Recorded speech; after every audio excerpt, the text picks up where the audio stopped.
The following video is hosted by Aiden Anderson's producer. Alright. Let's get this over with. Greetings, it's me, the producer. Look, the only thing happening this week is the county commissioners canvassing the votes for the 2024 election. Speaking personally, I nearly flipped my Civic off the side of the Lewiston grade upon hearing the results of the election. Talon suggested I get in on a video to help process things, and that's how I got stuck doing this. Every year, the average American citizen receives about a metric ton of campaign flyers advertising who to vote for and for what reasons. Moscow, Idaho is no exception. In this video, we've got a stack of flyers received over the course of the 2024 campaign season, and I'll be going through each one, attempting to rank them, leaving us with what I arbitrarily believe to be the best.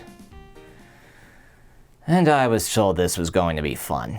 Truth be told, I don't think there'll be any S-tier campaign flyers in this stack because, let's be honest, no matter how much we all might pay attention to election stuff, we all get a little annoyed at the extra mail.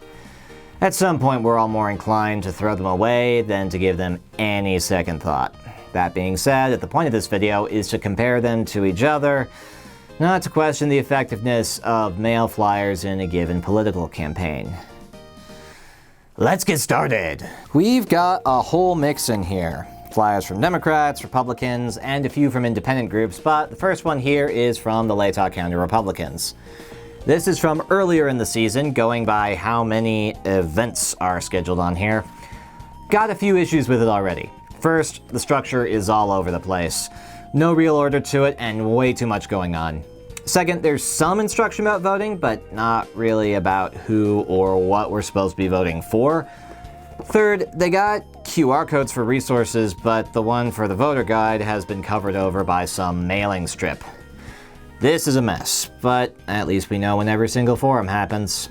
F tier. This one's like a breath of fresh air in comparison. Bold fonts, clear message, simple and direct. However, while it says a bunch about thanking Senator Foreman, it says nothing about voting for him, which isn't that the whole point? Good design, so-so message, B tier. This one feels like a sibling to the last one. Maybe a little bit messier, but the same sorts of points. C tier. Same as before, are we voting for this guy or are we just sending him thank you notes? Still, the name and instructions are as clear as they've ever been. C tier. Good grief, there's a whole family of these, I guess. At least they're encouraging people to engage with the candidates. Okay, now we're referencing the specific bills he pushed for in the smallest font possible. I'm gonna drop the rank just for the repetition of things. If you want to keep people interested, change things up a bit. Really? Same thing here. We get a change up with the first mailer from the Latah County Democrats. Even though this looks like official county paperwork, it's got a paid for by the Idaho Democratic Party label on it. It's not flashy or designed to catch your eye. Unlike the other mailers, however, you could likely actually turn this in to the county in order to receive an absentee ballot. Unlike every flyer we've seen so far, this one actually gives you something actionable to do that maps onto your vote. B tier. Now we've got a letter and a donation envelope. Simple design, but direct and personal in a way that a lot of the other flyers aren't. The volunteer options on the envelope are a nice touch. That being said, presenting all the calls to action at once comes off as a little intense. B tier. Bold and direct. This morose policewoman decries the actions of Dan Foreman. Some of the clearest messaging we've seen so far, with somewhat unclear source materials. On the other side, you have an explanation and a call to action, along with a photo that looks like it was pulled from a true crime podcast. Solid appeal to fear with some of the best design we've seen so far. A tier. This is the first flyer we've seen that actually tells you to vote for someone. Kathy Dawes is identified clearly, but there's a lot of words here for how small the paper is. C tier. Same thing here, Kathy. If you want to say as much as you like, make the paper bigger. Alright, the first Prop 1 flyer. Very distinctive colors, very clear message, very clear endorsement, very clear website. Absolutely nothing about ranked choice voting on here, but the design is solid. B tier. This isn't exactly a flyer, but it's a valuable source of information direct from the Idaho Secretary of State. I don't really want to rank this in the list. It's more like a newspaper full of voting info, including a full text of Prop 1, arguments for and against the initiative, and plenty of general information. It's a bit of a fire hose, sure, but it's got more information in it than most of the rest of these put together. If you call yourself a dog mom, you'll love this one. Aside from that, the font is pretty small, and I don't know what to make of the rocket ship in the corner. C tier. Kathy really likes hanging on to the same design, doesn't she? At least it's consistent. Another Prop 1 flyer. This one is clear and direct with its messaging, but the design is totally different. Maybe appealing to a different audience? To me, that's off-putting, and there's still nothing about ranked choice voting. D tier. Is this woman Julia Parker? Nope. That's this one. As tasteful as these stock photos are, they somewhat obscure the political messaging. That being said, the messaging here is super simple, so it balances out. C tier. Forget stock photos. Let's use the corporate box art that you see in every ad that plays before a YouTube video. That said, the bullet points and candidates are clear, and it's a solid rallying cry for the party platform. C tier. Education endorsement. Bipartisan, specific, and themed, keeping things straightforward for those who care about that one specific issue. A tier. An autobiographical flyer from Julia. The first flyer with proper storytelling, but a little bit crowded. B tier. Same thing again, Kathy. I'm gonna have to bring you down a notch. This is a design change for the Republicans, trading any and all style for absolute clarity. Oh, but look! There's a little ballot on the inside. How clever. And if you fold it all the way out, you have the whole set of candidates and positions you can take if you want to vote Republican. About as comprehensive as you can get. A tier. This next one from them is not so great. It suffers from the same issue of too much information, not enough space. Also, what are these fonts? D tier. We've seen the Democrats appeal to fear before, now it's the Republicans' turn. I have to say, it's pretty similar to the Democrats in terms of design, minus the black and white true crime podcast image of the person being attacked. Just based on the image though, Dan Foreman is a much easier villain to sell. B tier. This one is tough. It's a lot of paragraphs with maybe 2 or 3 relevant sentences.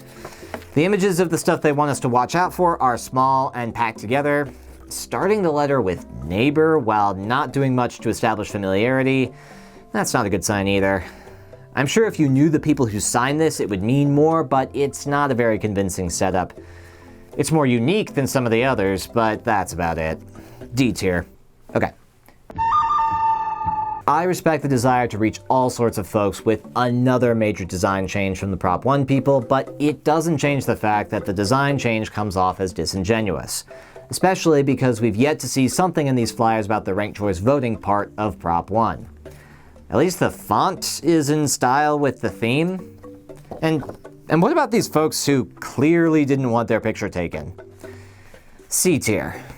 The messaging about abortion could not be more clear on this flyer, and again, there's the photo of villain mode Dan Foreman.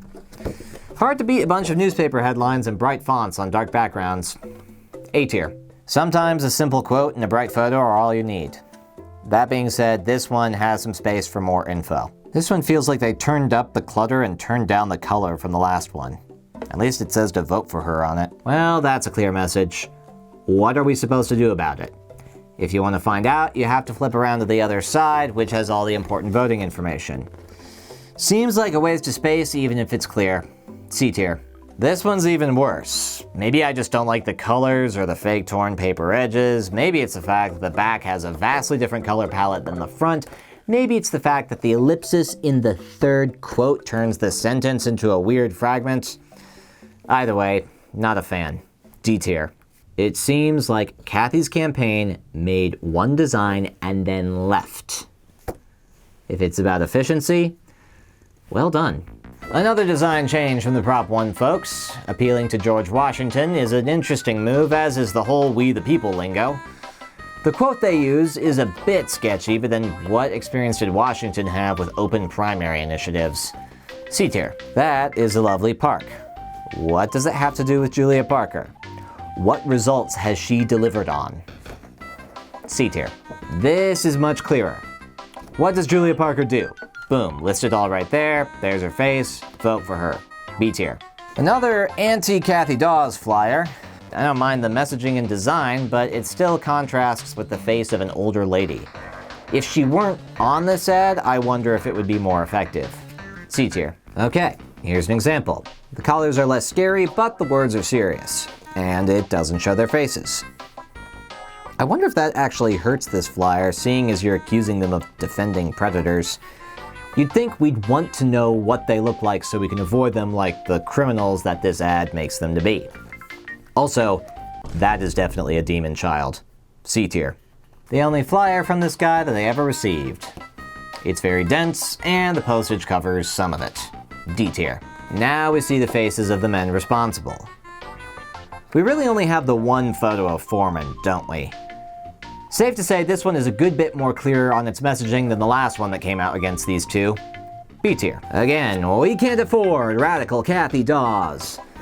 Unfortunately, it takes a bit too long to understand what those little food graphics are getting at when it comes to the inflation argument. That and red and black is getting a bit old. C tier. Another quote from Julia Parker. Solid design, but again, there could be more info here. B tier. Just because you put the logos next to the quotes doesn't make this flyer any less grating in its design. Not a fan of the teal and neon yellow combo, and again, the back looks completely different. C tier. Having run out of ideas, the designers behind Prop 1 have resorted to minimalism, and I have to say, it works for me. B tier. Nope. Don't put puns in a campaign ad. Another flyer for those who like dogs. Simple and straightforward messaging, clear fonts, well placed. B tier. Okay, do we only have one photo of Dan Foreman in the world? That aside, the issue of voting against blind children is a new one. C tier. I get what you're trying to do here with this flyer, but there's so much to read and process. Just put a big Brandon Mitchell believes this label on the top and a thumbs down by each of these points. The quiz element is trying to be fun, but it's far too much work this late in the campaign season. D tier. And last but not least, the only sheriff campaign flyer we received the week before Election Day. Props for being incredibly unique, but there is so much going on here.